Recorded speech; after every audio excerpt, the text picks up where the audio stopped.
The Taliban has detained 4 men for dressing up like Peaky Blinders characters. A young Brazilian man has died at the zoo after jumping into the lion cage. And the city of Houston is going to have a curfew for e-scooters. These are the weird stories on Weird AF News, the only daily weird news podcast. You're here for this. I hope you enjoy it. Okay. 4 men have been detained by the Taliban for dressing up as Peaky Blinders characters. Are you familiar with the series Peaky Blinders? It is a British historical crime drama series set in post-World War I Birmingham, England, following the exploits of the fictionalized Peaky Blinders gang, led by the ambitious Thomas Shelby, who is played by Cillian Murphy. It's old school British gangsters saying really cool things as they slice each other up with blades. It's really cool. And, the dress code back then was, suits. They all dressed up very sharply. It's not like the gangsters of today, which wear, pajamas and Crocs. But back then they wore suits, They had tight haircuts and shaves. They looked like respectable citizens of the community, but behind the scenes, oh no, anything but respectable. So now you got these 4 men detained by Afghanistan's Taliban authorities, the last people you want to detain you. And they have been put into a rehabilitation program, the reason being they were walking around in public dressed as their favorite characters from the hit British drama Peaky Blinders. Oh, I guess we're supposed to use our imagination about what a possible Taliban rehabilitation program could involve. Maybe a stoning, or hopefully not a death. Now it says the Taliban's government's Ministry for the Promotion of Virtue and Prevention of Vice said that these 4 friends, who had become popular in their local Jabrail township in the southern province of Herat for strutting through the streets in trench coats and flat caps, were detained for promoting foreign culture. That was a very clunky sentence, but basically we got 4. They're natives to the land, I assume. These aren't tourists, and they've been arrested for promoting foreign culture. They don't like that. You can't promote foreign culture, nor can you have any fun. Taliban's very anti-fun. Most fundamentalist religions are opposed to any sort of fun. And they frown upon the temptation to have fun. So if someone is showing off in the streets, looking like they're having too much fun, that may tempt others into having fun, possibly wanting to cosplay as fictional characters from foreign cultures, as these boys have done. You can't be walking around the Taliban saying, "I'm Billy Maya, and I'm the jihad now." These men were all in their early 20s. They were detained, according to the spokesperson for the government ministry.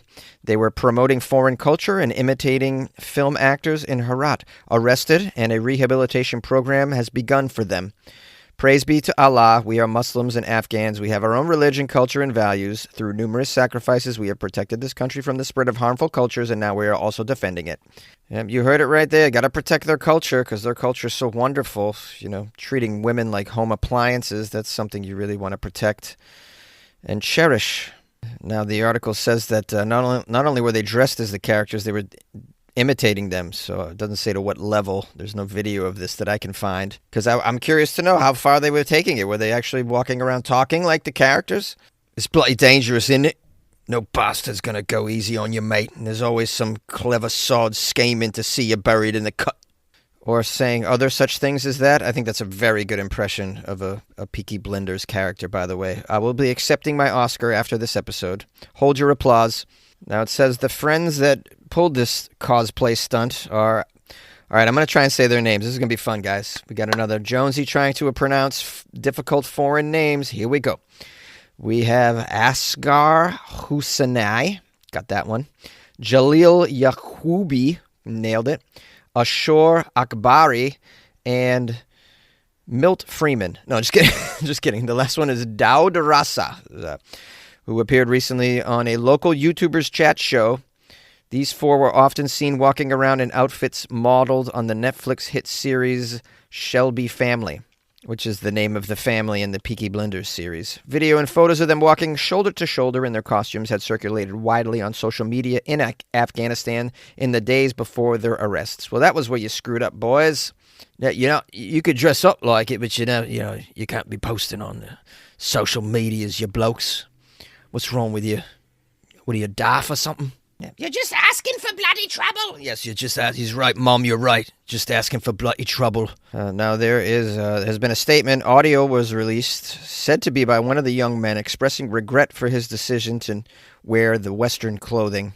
He stated, quote, I'm on Instagram and have 5 million followers. Without realizing it, I used to publish and spread things that were against Sharia.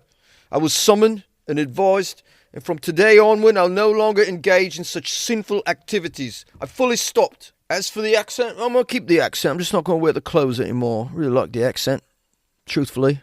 Well, what's that? Hold on, mate. Yeah? All right. Oh, okay. All right, well, I'm not going to be doing the accent much longer. Just been informed that I'm going to be killed. So, enough of that.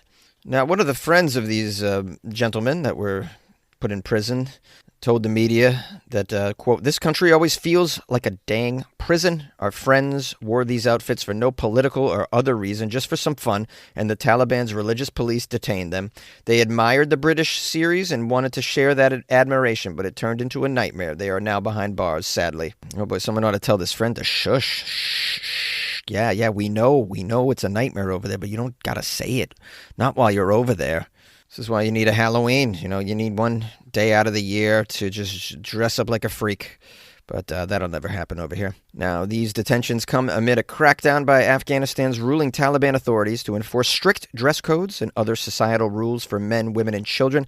Women and girls have seen their rights curbed most dramatically, being barred from virtually all work and formal education after the age of 11. How sad. And I believe men have been barred from shaving, which is why you see a lot of beards. The ban on shaving, obviously, that's something that was brought attention to with these Peaky Blinders cosplayers because, they were clean-shaven like they are in the show. And you can't have that, mate. All right, well, I suppose we'll have to wait and see what the final punishment is for these boys that have been detained and rehabilitated. But, it sounds like no one was beheaded, so, I don't know, progress? A young man was mauled to death by a lion at the zoo in front of other visitors. We have a teenager, sadly, killed by a lioness after sneaking into the animal's enclosure in front of fellow visitors at a zoo in Brazil earlier this week. So sad, so sad. Not the first time I've covered a story about somebody jumping into the animal exhibits at the zoo. People want to get in there close to the animals. I don't understand it. They're overwhelmed with, here, kitty, I like a big kitty. I want to get a selfie with the kitty. Can I get a selfie with the kitty? Well, no one's going to stop me from scaling the fence. There's no roof on the damn thing. Let's go. I assume that's how it works, right? I don't think there's a child out there going, Daddy, am I allowed to go in and touch and pet the lion? Not without consent, Johnny, so ask the lion first. All right, let's get the details on this crazy story here. It took place on Sunday. We have Gerson de Melo Machado. This is the 19-year-old Brazilian man. Climbed a wall 20 feet high to break into the big cat's enclosure at the Parque Zoobotânico Arruda Câmara in Pessoa Paraíba. Let me try this again. Parque Zoobotânica Arruda Câmara in Pessoa Paraíba. I think it's Paraíba because there's a little accent over the I. Does anyone know if I said this correctly? This is a botanical zoo. I guess we should say that. It's home to hundreds of animal species. Sounds like a lovely place to bring the family and witness a lion eating a human being who climbed into the enclosure, a.k.a. the lion's very first Uber Eats experience. I wonder if the lion gave a tip. The young man definitely gave a few tips. Tips of the fingers, tips of the toes, all kinds of tips on a human body. Now, it says here the zoo's security witnessed Machado climb the fence, and they attempted to stop him from getting into the lioness's enclosure, but he moved too quickly for them. The police have reportedly not yet ruled out that his actions may have been suicidal. Machado was previously diagnosed with schizophrenia and has been in several institutions. Oh, this is awful, this guy.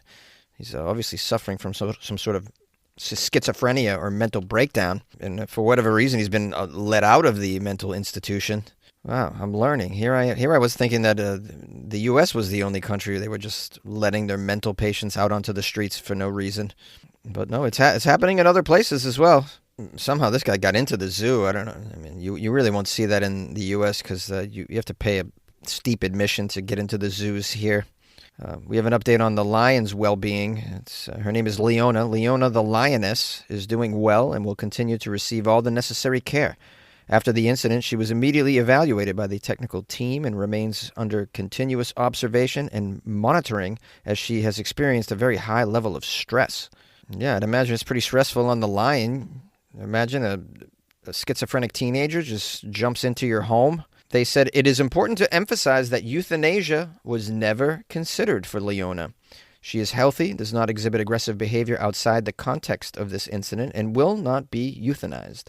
The protocol in situations like this provides exactly what is being done: monitoring, behavioral assessments, and specialized care for the animal. I like that. I like that they didn't euthanize the lion. I know that sometimes happens after an animal attacks a human. They euthanize the animal. It's very sad. I mean, like it's the animal's fault. You know what I mean? You're going to punish a lion for acting, like a lion? I mean, that's what they do. You know, the poor lion's like, hey, what do you want me to do, huh? A steak just jumped onto my plate, and now I'm the bad guy now? Now I'm the bad guy? Welcome back. The city of Houston, Texas, passes an e-scooter ban unanimously, which sets a citywide curfew on the scooters. Everybody know what an e-scooter is? Do I need to define this? Some of you, I don't know if they're all over the world, but they're everywhere over here in the States. E-scooters, you rent these little scooters and you drive extremely fast on a sidewalk. At least that's what the teenagers do with it, which is quite annoying and quite dangerous. Well, apparently the city of Houston is upset with it, had about enough of it, and they decided to place a citywide curfew on these scooters. So to be clear, it's a ban on them, not completely, just for certain hours of the day. The citywide ban on e-scooters will run from 8 p.m. to 4 a.m. It was passed unanimously by the council. The city says that data from the Houston Fire Department shows that between those hours is when approximately 80% of all incidents and accidents involving e-scooters occur in the downtown area. Wow, would you look at that, huh? A city council using actual data to make decisions? I mean, this is kind of unheard of in America, in my experience. Now, the council also states they receive lots of complaints from people about the e-scooters blocking sidewalks, being hazards for people walking, especially in and around downtown and a place called Discovery Green. Discovery Green, it sounds beautiful. Sounds like there's a lot of nature there. People out enjoying nature, maybe doing some hiking, looking at all the grouse, and dodging scooters. The city says that targeted enforcement over the past 4 years has resulted in more than 3,000 rider warnings, 13 vendor citations, and even 8 scooter-related arrests. It's drunk scooting, probably.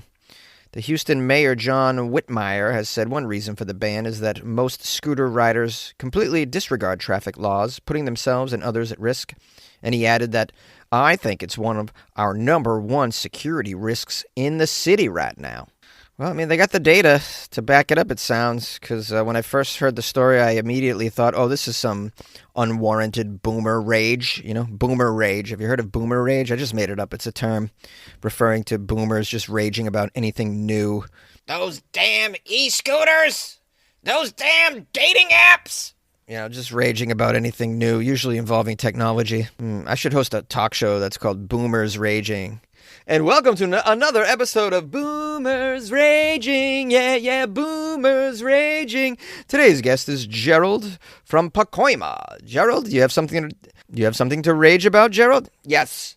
I'd like to point out that hamburgers are over $10, and they don't come with fries automatically. They don't come with fries. Has anyone noticed this? You pay so much for a hamburger, more than I've ever paid for a hamburger. It doesn't come with fries. I mean, this enrages me. Gerald does have a valid complaint. However, Gerald, you really should stay off those burgers. You might get the gout. Now, following the ban, they interviewed an individual who owns a local scooter rental company in Houston who said, rather than a broad ban, they should only go after the people breaking the rules. Here's a quote from Adib Baghdadi, the owner of a scooter rental joint. I think it's really like killing the whole industry personally, and it's just basically causing so many people to go unemployed or even bankrupt. Just like when somebody rents a car, that's their responsibility to obey the traffic laws. Well, I mean, how has it forced people to go bankrupt and unemployed? It just happened. So, I mean, did the ban occur and then somebody went out of business the next day, went bankrupt? I find this to be some hyperbole, but it could go that way. It's quite possible that some of these scooter rental places might go out of business. And then again, nothing might not happen. That's another option. I mean, the authorities might not even have the manpower nor the resources to enforce such a ban. You know, the police in Houston, it would seem to me, probably have a lot of other stuff going on that would take precedence over just pulling over people scooting down the road at 8:30 p.m. So, you know, this is a wait and see. I'm not fully against some sort of attempt at corralling the ornery scooting that's been going on since these things came about. I mean, I've been nearly struck by several of them on the sidewalk. They ride on the sidewalk. This is my issue with the scooters. They ride on sidewalks. That is the issue. And it's usually younger people. It's usually like, you know, mid to late teens, maybe early 20s that in my observance and experience, this is the majority of people that are on the sidewalk. The issue is this is also the majority of people that are using the scooters from what I can see. You know, these are people that, you know, they don't have a car because they're a teenager and they need to get around. You know, how do you get around cheaply without a car? And especially if you don't have public transportation. This is another issue why e-scooters are such a thing, a big thing in LA, because the public transportation isn't so great. And in major cities where your public transportation is sort of a bit lackluster, you need a way to get around if you don't have a car. Have you seen the prices of Uber? Have you seen the prices of Lyft? Have you seen the prices of a Waymo taxi? It's not affordable anymore. These ride services are much too expensive, in my opinion. And so obviously, by default, you'll rent a scooter for, you know, significantly less. And so you got a lot of young people doing that. And the young people they don't really obey rules. They ride on the sidewalks, and that's the issue. So I'm not totally against the ban. See, you know, you got to try things, trial and error, right? Just put it out there, see, then check the data. They obviously have access to this scooting data from the fire department. So put it in, wait 6 months. What's the data? Was there a significant change in the number of fatalities? I mean, you can see that and then adjust accordingly. The other option in lieu of a ban is, you know, do what I like to do, which is just when you see a scooter on the sidewalk, just toss it into a local river or a pond. It helps clean up the streets and sidewalks for everybody to walk down. It's very fun. It's a good workout, you know, throwing scooters into a pond. So it works the upper body and the lower body. And it creates an artificial reef for the frogs and the turtles to mate. Hello, my friends and loyal listeners of the Weird AF News podcast. Thank you for spending some time with me in this episode. I appreciate it. I won't keep you for much longer. I did want to say that for those of you who listen to the podcast on Spotify, I was wondering if you could do me a little bit of a favor. The end of the year wrap on Spotify usually has your top musicians and artists that you listen to, and it also usually includes the top podcasts and podcasters that you listen to. I noticed on Spotify, I was informed that I'm the number one podcast for over 400 listeners on Spotify, which is incredible and so surprising. Now, I noticed that some people actually shared that on social media. About 5 or 6 people posted their end of the year wrap showing that Weird AF News was their number one podcast. And I was just wondering if more of you would be willing to do that. If I was in fact your number one podcast on your Spotify, please share it and tag me on Instagram at FunnyJones, at Weird AF News. Either one of those places, I'd appreciate that, and I would love to see more of that. It helps me out, and it gives me some bragging rights, which is cool. You know, I didn't realize I had so many listeners on Spotify. Surely I had no clue that I was the number one podcast for over 400 listeners on Spotify alone. That was very, very shocking to me. So I'm very pleased, by the way. I think this is great. Anyways, I want to brag about it. I want to show off. So if you could help me show off, if I was your number one podcast, please spread that on social media. They make it very easy to do through the Spotify app. You can just share it to Instagram or Facebook or wherever and just tag Funny Jones or Weird AF News. I would appreciate that. Thank you so much. And we'll see you tomorrow for another episode of the news that is Weird AF.